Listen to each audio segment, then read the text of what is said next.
Tonight's lesson is designed to be a word of encouragement, and we're going to be looking through several different time periods of God's people and how God has been with them and helped us to stay faithful and stay encouraged and stand fast in His Word. We're going to start looking in Psalm 121 is where we will start.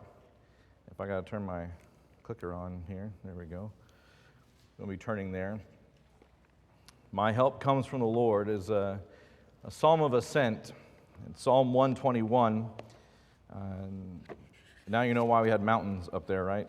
So, I will lift up my eyes to the mountains. From where shall my help come? Or as the King James says, from whence cometh my help? My help comes from the Lord who made heaven and earth. As we look at this psalm, there is a lot of encouragement in this psalm. But the Psalms in general, there are a lot of cries of help throughout the Psalms. Man has cried out to God for help in many different ways. We look in several of these Psalms. In Psalm 5, verse 2, heed the sound of my cry for help, my King and my God, for to you I pray. Also in Psalm 12, help, Lord, for the godly man ceases to be. Make haste to help me, O Lord, my salvation. And then again in Psalm 18, in my distress I call upon the Lord. And these cries are not unfamiliar to us because we may have said something similar. We may in our own lives said something similar to these Psalms. And the Psalms really speak to the heart of those who believe in God and follow after Him. So looking at Psalm 121, it's no wonder that this psalm kind of answers those cries. We go back to Psalm 121 and look at verse 3. He will not allow your foot to slip. How many of you ever slipped before? I don't think, if you've walked, you've had a run-in with gravity at some point, right? I remember learning about melted like snow and ice and that kind of stuff. It can be fun until it's not, right, when you're sliding on ice. And so we've slipped. And so God here said, will help, your foot will not slip. That is also speaking to times of battle, when you're in fighting, you're entrenched in fight with your animal, or with your enemy, maybe on an animal. But when you're fighting, you don't want your foot to slide out from underneath you. I remember one of my first football games. I was a lineman. Now you might believe it, but back then I was a lightweight. But they divided things up by lightweight and heavyweight football teams up in the north. So anyway, I was lightweight. I was a lineman, and one of my first games, I messed up so many times. You know, your feet slide out from underneath you. And if your feet aren't underneath you, then there's really not else you can do, right? There's nothing else you can do. So if your foot slips, but He will keep you, verses 3 and 5. He will keep you, will not let you slumber. This idea of sleeping, and God is not going to fall asleep on you.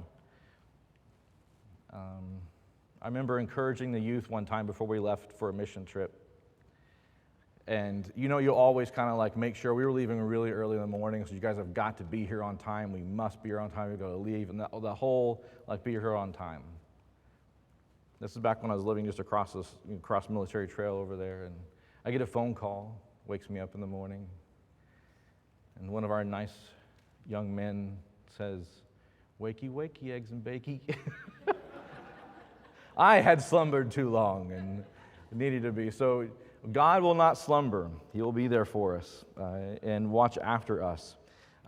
Shade from the sun and from the moon. We might not think we need shade from the moon, but shade from the sun and from the moon, what protective element over us.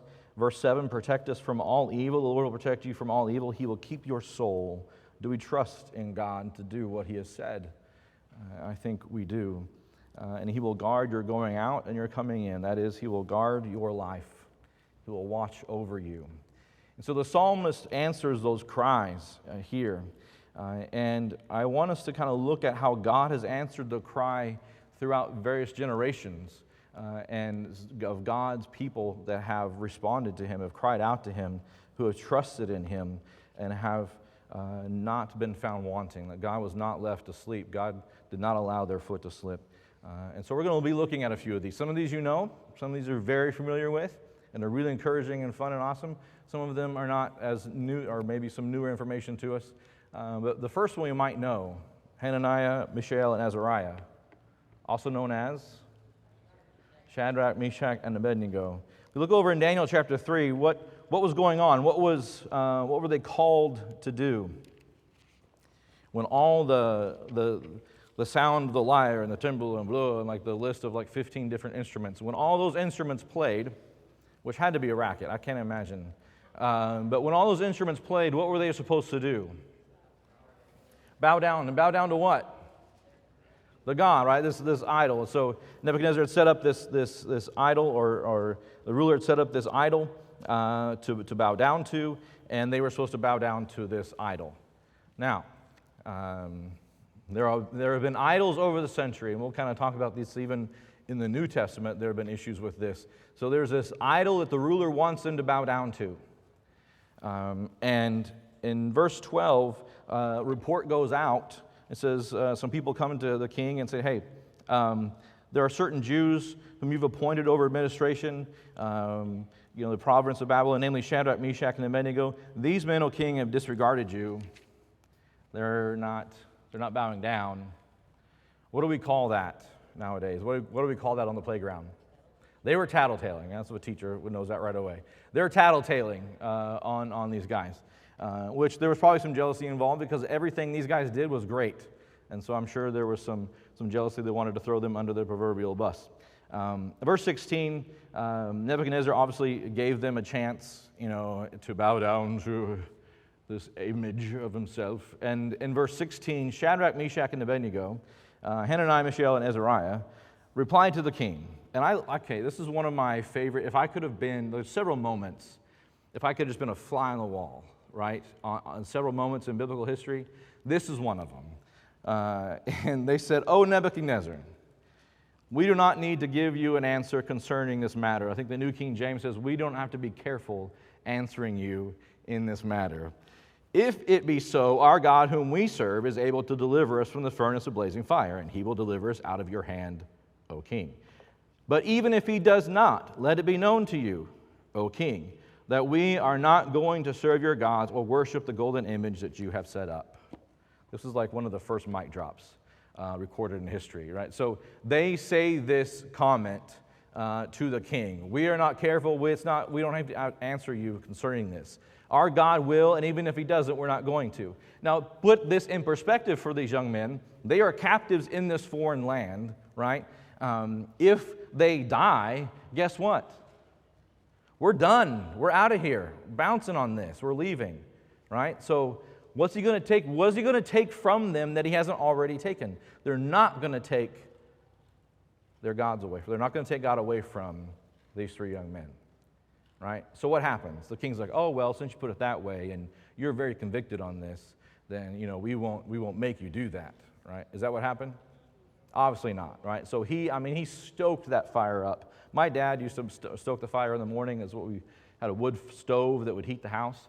He would get it so hot that you couldn't stand up. You have to crawl down like this because right here and above was so hot that you felt like your head was going to just spontaneously ignite.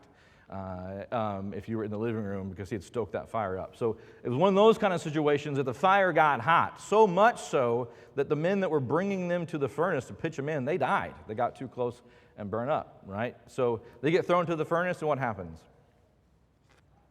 They're kind of looking through the window and saying, didn't we throw 3 men in there? There's 4. And so they command them to come out, and they didn't even smell like smoke. Right? God delivered. They stood firm. They were convicted. Even if they weren't going to survive, they stood firm and they were convicted. No government was going to tell them what to do in concerning their God. They weren't alone in this book as far as those that had a run-in with the government. Look in Daniel chapter 6. Daniel chapter 6. There were those who were jealous of Daniel. And in verse 5, they said, we will not find any good or any ground of accusation against this Daniel unless we find it against him with regard to the law of his God. He's such a good guy. He's just too good. squeaky clean, this guy. We're not going to find anything against him unless we get something against his God. So they make this law, right? They go to Darius and say, hey, Darius, we're going to make it to where nobody worships anybody else, right? Nobody can pray to any other God. And so for 30 days, we're going to make this happen. And so they establish and enforce this law. And so Darius signed the document and this injunction. And in verse 10, now when Daniel knew what the document was signed, he entered into his house.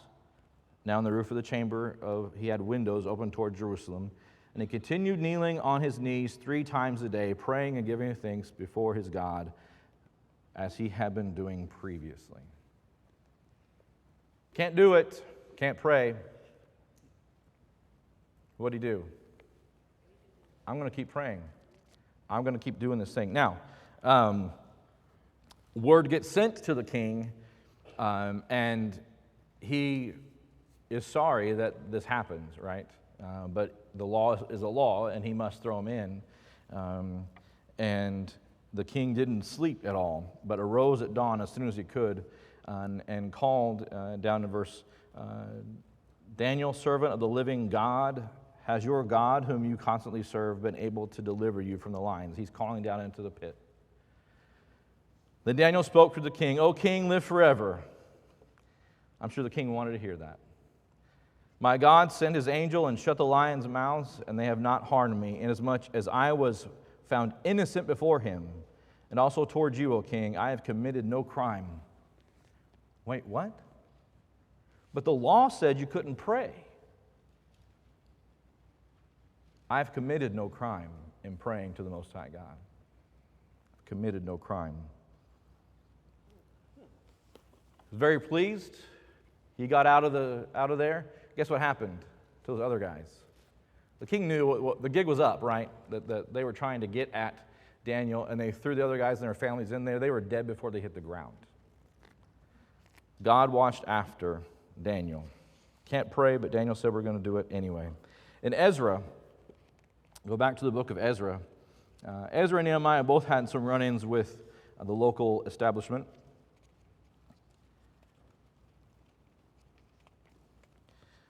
Ezra was charged with going back and rebuilding the temple. And in Ezra chapters 3 through 6, we see this process of them going back and building a temple, but there were those who were not happy with that happening. And so in verses 8 through 13 of chapter 3, they begin this process of building the temple, rebuilding the temple. They had finished the foundation, and there was great celebration, great joy. It was to be able to hear it from afar off, from the celebration that was being done. In chapter 4, verse 1, now when the enemies of Judah and Benjamin heard that the people of the exile were building the temple of the Lord God of Israel, they approached Zerubbabel and the heads of the fathers' households, let us build with you. They wanted to build with them, air quotes, and they said, no. Down in verse 3, you have nothing in common with us in building the house of our God. That was something that God had given them to do, and that the king of Cyrus, king of Persia, had commanded them to do. In verse 4, the people of the land discouraged the people of Judah and frightened them from building. They hired counselors against and to frustrate their counsel, and they sent letters unto the king of Persia, and they sent letters to the king Artaxerxes, telling them that in time past these people had risen up against the king. There had been very prominent kings in the area. And so in verse 21 of chapter 4, he says, so now issue a decree to make these men stop work, that this city may not be rebuilt until the decree is issued by me. And verse 24, then the work of the house of the Lord of Jerusalem ceased, and it was stopped until the second year of King Darius, king of Persia. And then God sends some men on the scene. Chapter 5, beginning of verse 1. When the prophets Haggai and the prophet Zechariah, the son of Iddo, prophesied to the Jews who were in Judah, Jerusalem, in the name of God of Israel, who was over them, then Zerubbabel the son of Shealtiel and Jeshua the son of Jozadak arose and began to rebuild the house of God, which was in Jerusalem. And the prophets of God were with them, supporting them. And then the guys came in, right, that had told them to stop building. The guys come in basically and say, where's your permit on this build? Who issued a decree that you could build? Is what they say in verse 3. Who issued a decree to rebuild this temple and to finish the structure? And they told them that they had already had permission and they were going to do it anyway. In verse 5, but the eye of their God was on the elders and the Jews, and they did not stop until a report could come to Darius. And so they send a report to Darius and tell them what was going on, and tell them that they had been given permission. And then the decree is found in chapter 6.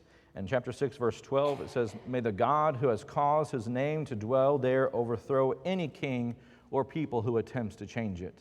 And so he allows them to rebuild the temple, and they finish building the temple.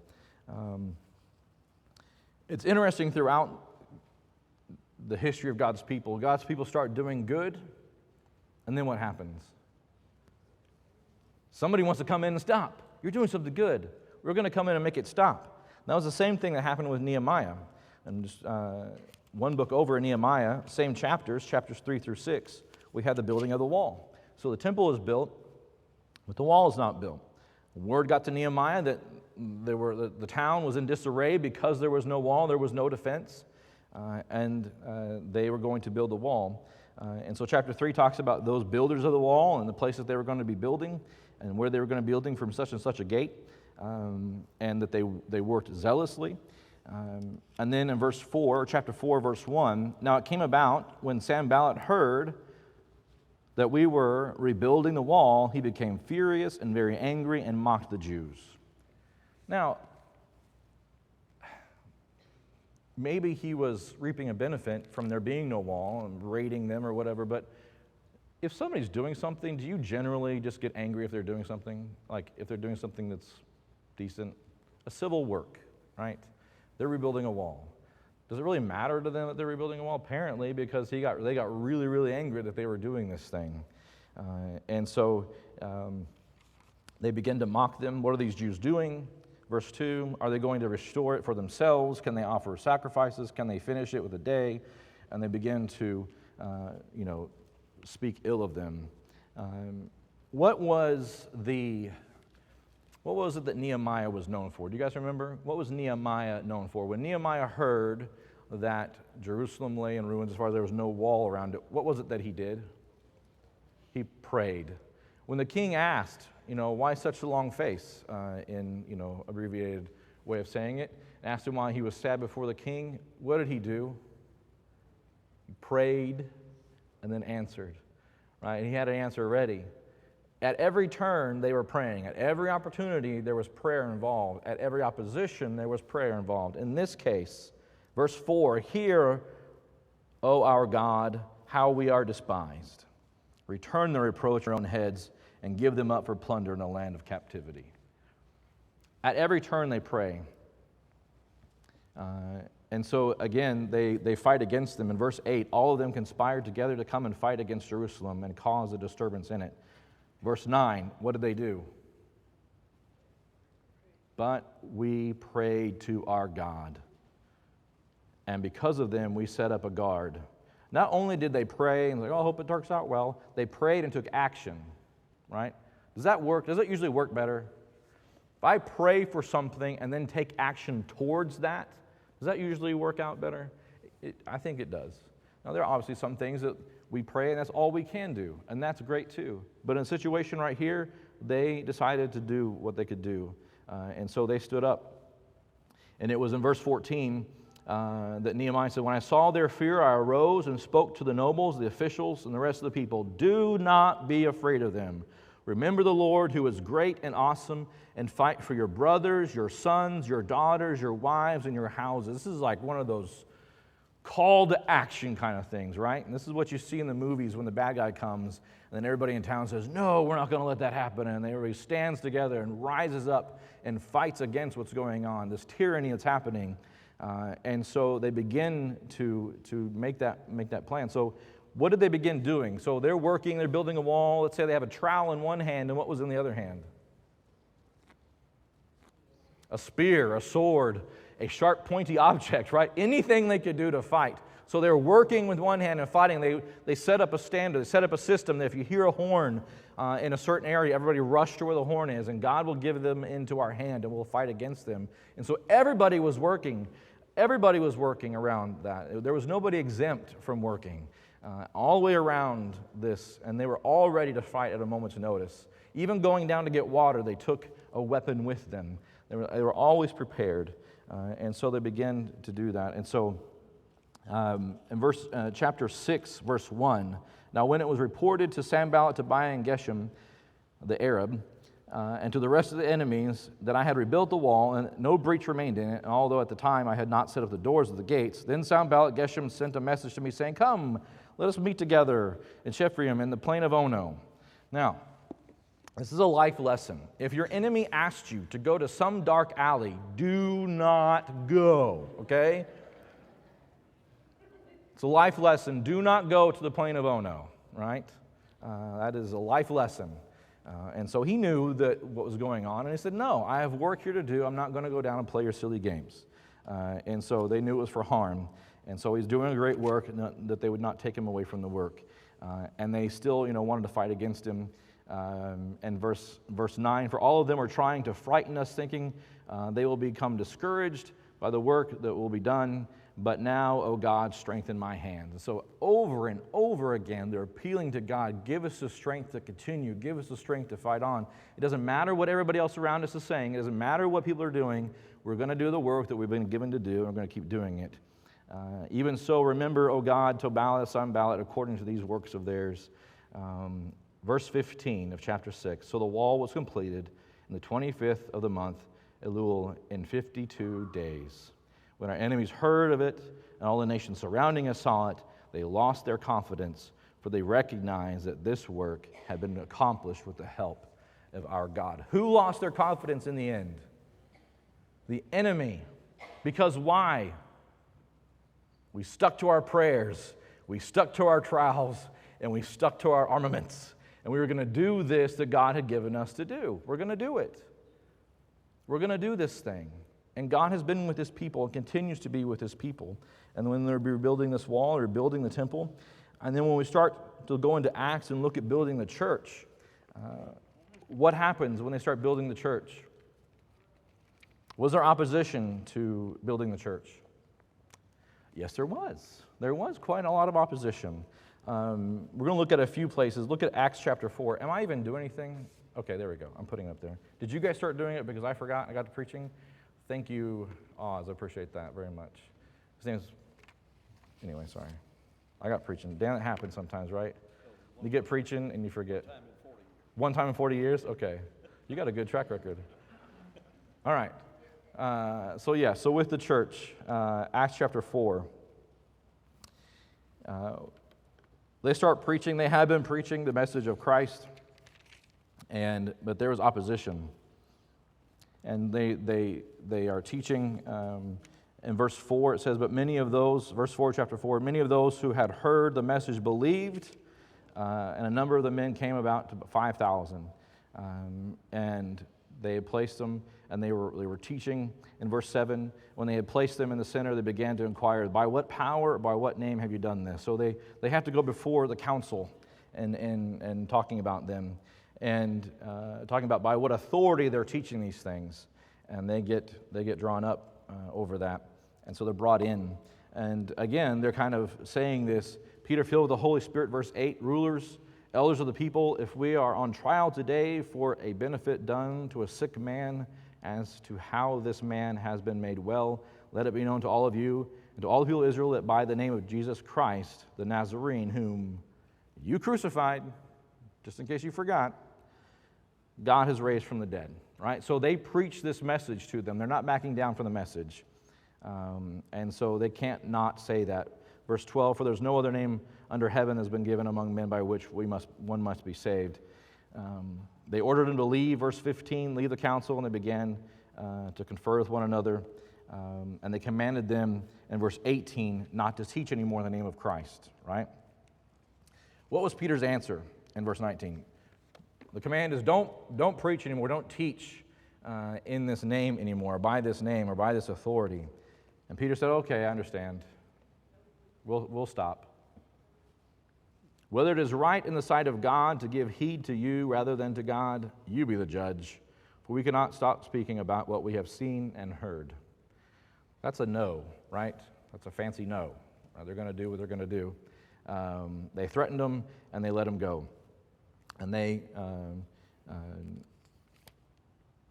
in verse 29, "And the Lord take note of their threats, and grant that your bondservants may speak your word with all confidence." And so they pray about this as well. And verse 31, "And when they had prayed, the place where they gathered together was shaken, and they were all filled with the Holy Spirit and began to speak the word of God with boldness." They prayed, "We're going to do it anyway, give us confidence," and God supplied that for them.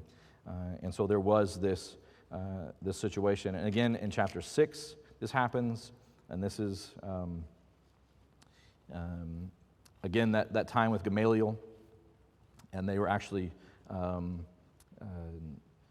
verse 41, they were told not to speak. They continued told not to speak. In verse 41, it says, "So they went on their way from the presence of the council, rejoicing that they had been considered worthy to suffer shame for his name. And every day in the temple and from house to house, they kept right on teaching and preaching Jesus as the Christ." Did that stop them? When they were asked to stop preaching, did it stop them? Nope. They were counted worthy. They considered it, rejoiced to be considered worthy. The disciples were increasing in number, chapter 6, verse 1. And in chapter 7, we have Stephen's defense, right? Stephen preaches. And it was interesting, at the end of chapter 6, "And fixing their gaze on him," verse 15, "who were sitting in the council saw his face like the face of an angel. And he began to teach." Did he hold any punches? Did he tell them what they needed to hear? Yeah. What happened after the message? They put him to death. But he had to preach. He had to deliver the message that he was given. Stephen, in verse 59, "And they went on stoning Stephen as he called the Lord and said, 'Lord Jesus, receive my spirit.' Then falling on his knees, he cried out to the Lord with a loud voice, 'Lord, do not hold this sin against them.' Having said this, he fell asleep." He was confident in God and trusted even his soul unto God. And he did that very thing, preaching even unto death. Look in chapter 17. There's a lot here we could look at, obviously. Chapter 17 is another infamous moment. We're only at time. I don't even have it's like no clock in here. Okay. What happened in chapter 17? Did Paul have opposition? In verse 6, they began dragging Jason, some of the brethren, out of the city of authority, shouting, "These men who have upset the world have come here also." And so they were preaching and doing what they're supposed to be doing, but there are a large number of the Jews. Remember, there's a large people who were being saved, who were coming to Christ. And in verse 5, "But the Jews, becoming jealous, started doing this thing." And so they started fighting against them. And so again, this opposition, and they were saved out of that opposition. But the church continued on and continued to do what it was supposed to do. So the first opposition that we see from the church was Jewish opposition, and that really continued for a long time.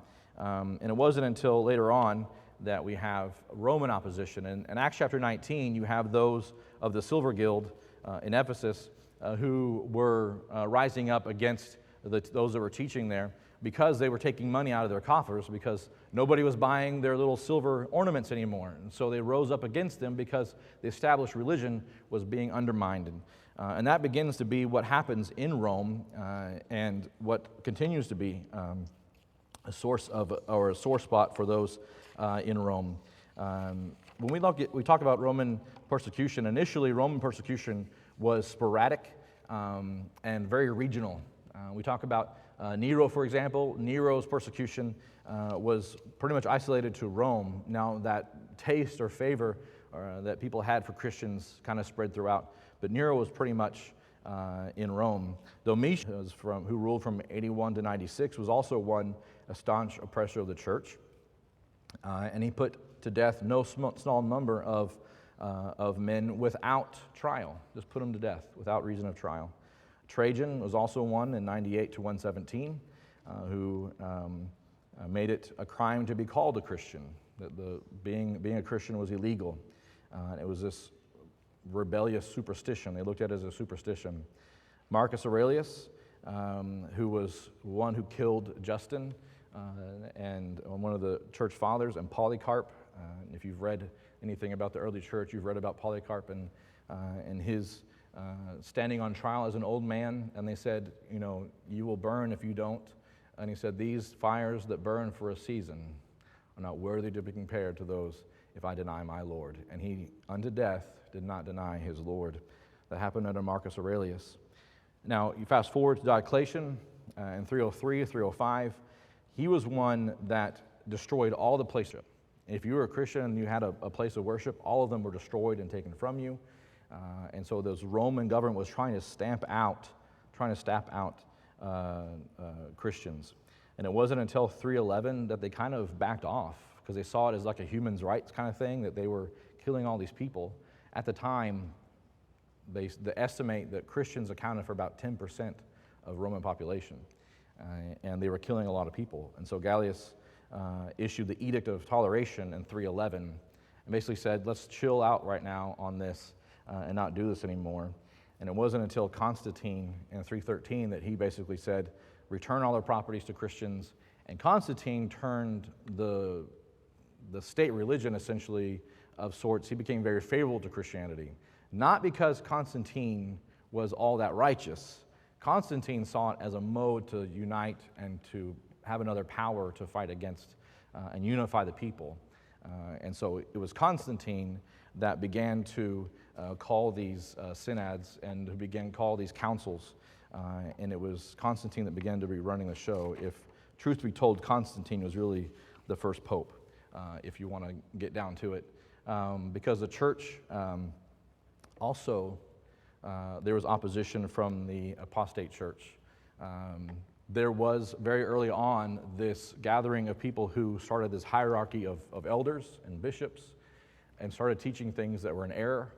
And as they had these councils with Constantine, they began to call anybody who taught against their councils, that the doctrines that they had created, they began to call them heretics.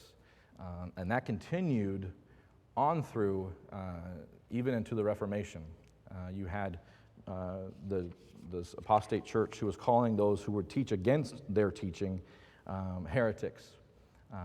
And the Reformation kind of came around the 11th to 16th centuries. There's a lot going on, people trying to call out this church and saying, you don't need to do these things, you need to go back to just the Bible, and they would begin killing them.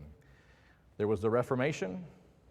There was the Counter-Reformation that killed thousands of people in one city that killed 23,000 people, the Counter-Reformation.